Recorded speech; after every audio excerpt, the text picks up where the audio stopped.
حضور کو دیکھیں کس شان کے ساتھ نکاح فرمایا. جس دور میں بیواؤں سے نکاح کرنا عیب سمجھا جاتا تھا، حضور علیہ الصلوۃ والسلام نے 25 سال کی بھری جوانی میں بیوہ سے نکاح کر کے دنیا کو بتایا کہ ہم عورتوں کی عزت نیلام کرنے نہیں بلکہ عورتوں کا وقار بڑھانے آئے. سبحان اللہ تو کہیے. پھر سرکار سیدہ خدیجہ کی زندگی پڑھیے. سائنٹسٹوں کو پڑھیں گے، ان کو پڑھیں گے تو کہیں صاحب عمر میں گیپ ہوتا ہے تو رشتے کمزور ہوتے ہیں.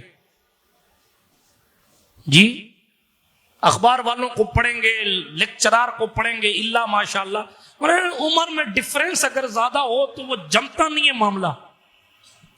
ام المومنین خدیجۃ الکبریٰ سے پوچھو کہ جمع اور کس شان کا جمع تھا.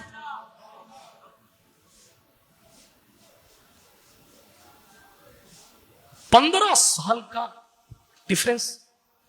حضور 25 سال کے، سیدہ خدیجہ 40 سال کی.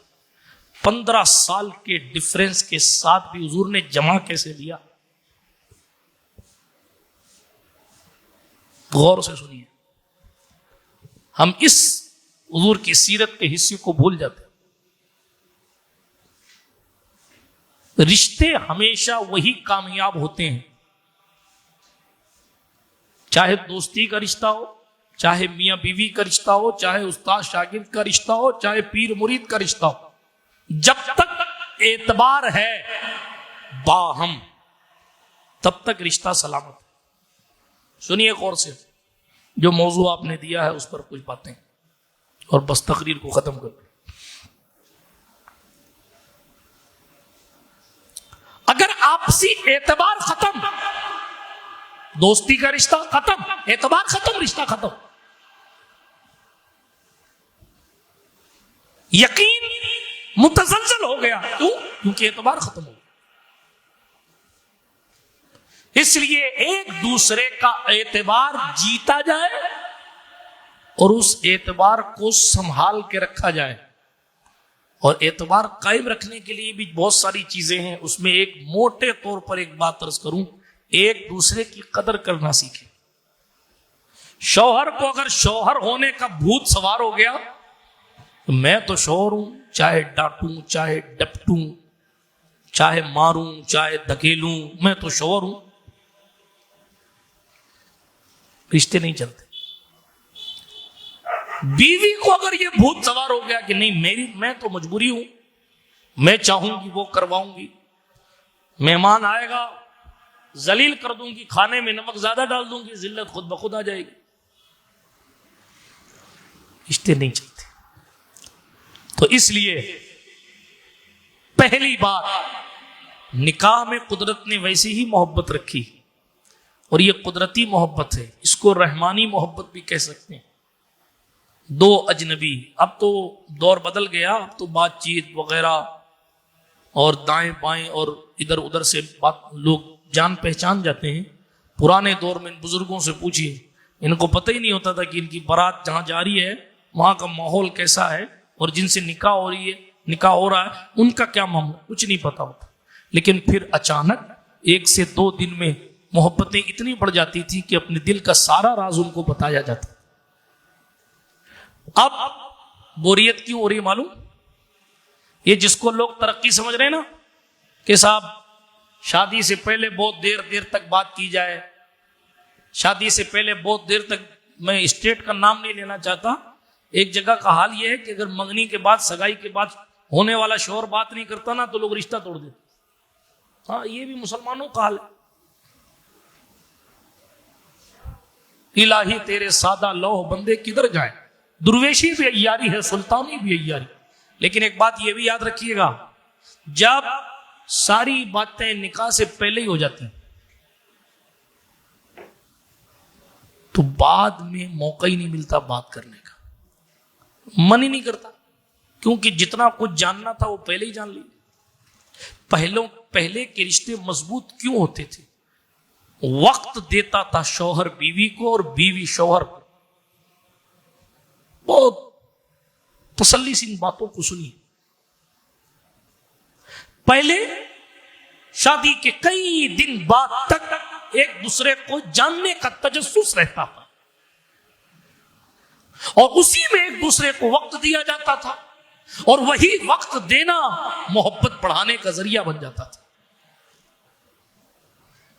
اب وہ وقت پہلے دے دیا جاتا ہے بجائے مجلس میں بیٹھ کر دینے کے مائکرو فون پر یا ٹیلی فون پر وقت دے دیا جاتا ہے. اب وہ جو کچھ پہلے سے جانا ہوا ہے اگر وہ بتانے کی کوشش کرے خاتون یا شوہر اپنے بارے میں بتانے کی کوشش کرے تو ظاہر بات ہے یہ کہہ کر بات کاٹ دی جاتی ہے میں جانتا تو ہوں, بتایا تو تھا آپ نے. اب جب وقت گزارنے کے بہانے نہیں ملتے, فرصت ہے نہیں کہ کہیں باہر گھومنے جائیں. ہمارا معاشرہ بھی عجیب غریب ہے, دوسری کی بیٹیوں سے کوئی باتیں کرتا ہے نا, معاف کیجئے گا تھوڑا کھل کے بول رہا ہوں, کوئی دوسروں کی بہن بیٹیوں سے باتیں کرتا ہے نا تو دوست احباب کہتے ہیں واہ یار تو ہے, اور جب اپنی بیوی کا نمبر آتا ہے تو پھر کوئی نہیں کہتا کہ تیری بیوی تیرے گھر میں تو کیوں نہیں بات کرتا. یہ شیطانوں کا کام نہیں ہے تو کیا فرشتہ صفت لوگوں کا کام ہے؟ معاف کیجئے گا, گناہ کو لوگ پروموٹ کر رہے ہیں چاہے جانے میں یا انجانے میں, اور جو ثواب کا کام ہے اس کو مذاق بنایا جا رہا ہے. ارے صاحب شادی ہو گئی اب تو آتا ہی نہیں ہے, تو نہیں آتا تو اچھی بات ہے نا, نہیں آتا ہے. ضرورت شرعیہ کو الگ رکھیے, نماز پڑھنے کوئی نہیں آوے یا جناب والا کوئی مخصوص کام کے لیے نہیں آوے وہ الگ چیز ہے, ایک جنرل بات کرو. رشتے قائم رکھنے کے لیے ایک دوسرے پر اعتبار بھی ضروری, اعتماد بھی ضروری, ایک دوسرے پر یقین بھی ضروری, اور جناب ایک دوسرے کی قدر کرنا بھی ضروری, ایک دوسرے کو وقت دینا بھی ضروری, ایک دوسرے کو سمجھنا بھی ضروری. رشتہ نیا نیا ہوتا ہے, ذہنیت اور مینٹلٹی سمجھنے میں ٹائم لگتا ہے, مزاج سمجھنے میں وقت لگتا ہے, اور مزاج سمجھے بغیر اگر کچھ کام کیا جاتا ہے تو الٹا سلٹا ہو جاتا ہے. مزاج کچھ اور ہوتا ہے, کام کچھ اور ہوتا ہے, تو نتیجہ اس کا نقصان والا ہوتا ہے. اس لیے شوہر کو چاہیے کہ اپنی بیوی کا مزاج سمجھے اور بیوی کو چاہیے کہ وہ اپنے شوہر کا مزاج سمجھے, اور باتوں کو نرمی سے اپنی باتوں کو نرمی سے رکھا جائے. کوئی چیز مزاج کے خلاف بھی ہو تو فرعون مت بن جائے گا, تسلی سے بات.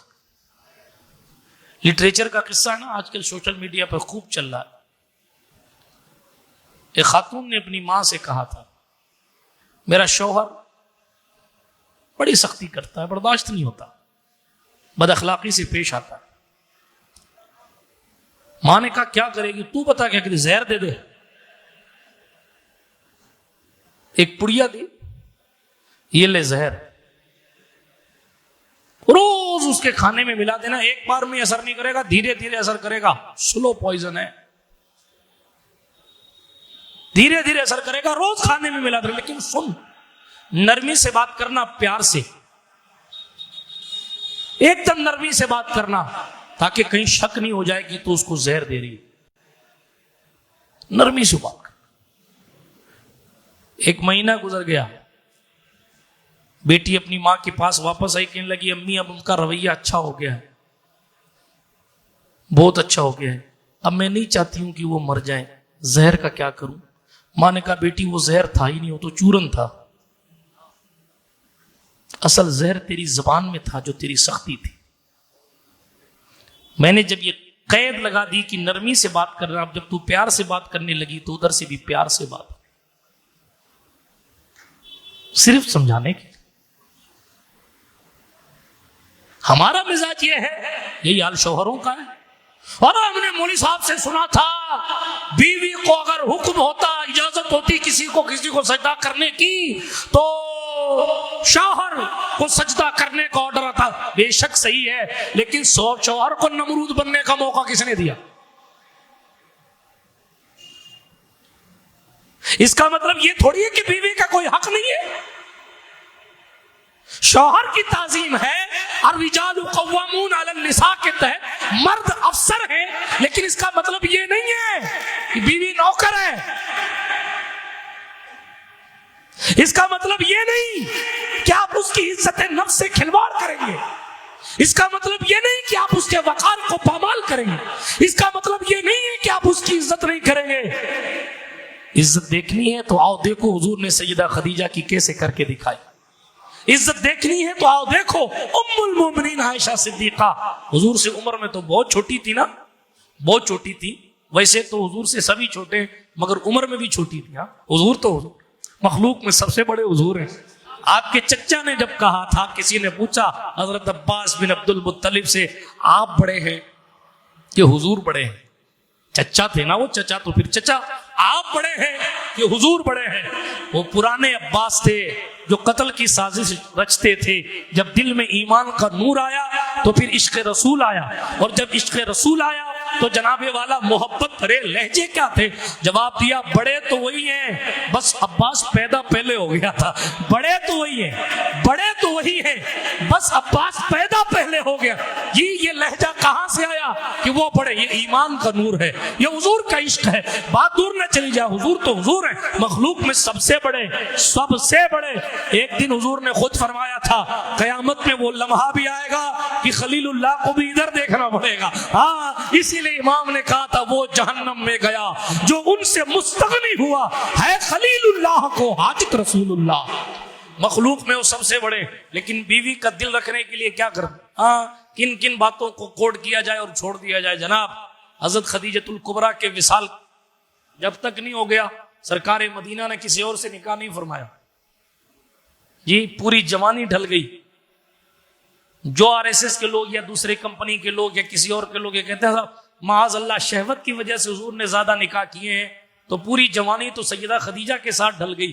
پھر جناب والا ہونا تو یہ تھا کہ جب 25 سال کی عمر مبارک تھی یا 30 سال کی عمر مبارک تھی تب آپ دوسرا نکاح کرتے، لیکن نہیں، 50 سال سے پار ہو گئی عمر مبارک لیکن حضور نے دوسرا نکاح نہیں کیا۔ جب تک خدیجہ رہی تب تک خدیجہ ہی رہی۔ اس لیے حضور کی بیویوں میں خدیجہ کی کوئی مثال ہی نہیں، کوئی مثال نہیں۔ اعلیٰ حضرت بولے سی ماں، پہلی ماں، کہف امن و اما، حق گزارے رفاقت پہ لاکھوں سلام۔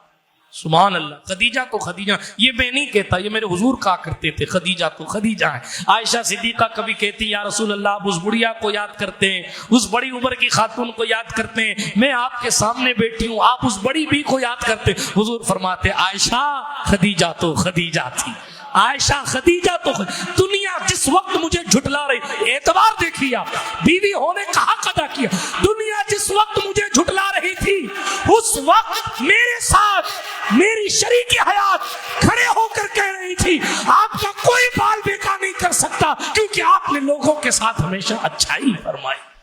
یہ بیوی کا حق ہوتا، یہ بیوی کی شان۔ سیدہ خدیجہ الکبریٰ نے سب کچھ قربان کر دیا حضور کے لیے، ہے ٹاپو لگا دیے مال کے، دین کی خدمت کے لیے سارا مال قربان کر دیا حضور کے لیے، غلام خرید کے مسلمان کیے حضور کے لیے۔ جانے دے بات دور نہ چلی جائے، جب پہلی وحی نازل ہوئی ورقہ بن نوفل کے پاس آپ لے کر گئی، کن کن باتوں کو سنایا جائے اور چھوڑا جائے بات دور چلی جائے گی، لیکن جیسے ہی حضور نے اعلان کیا میں رسول ہوں، میں نبی ہوں، سب سے پہلے جس خاتون نے کلمہ پڑھا اسے خدیجۃ الکبریٰ کہا جاتا ہے۔ خدیجہ تو خدیجہ ہے، خدیجہ تو خدیجہ ہے، خدیجہ ہی خدیجہ ہے۔ کوئی آسان نہیں مثل خدیجہ ہونا، کوئی آسان نہیں مثل خدیجہ ہونا، شرط ہے اس کے لیے مادر زہرا ہونا، شرط ہے اس کے لیے مادر زہرا۔ حضور علیہ السلام کی تمام اولاد جن کے بطن اقدس سے وجود مسعود میں تشریف آور ہوئی، جن کا ورود مسعود ہوا، سیدہ خدیجۃ الکبریٰ سوائے ایک کے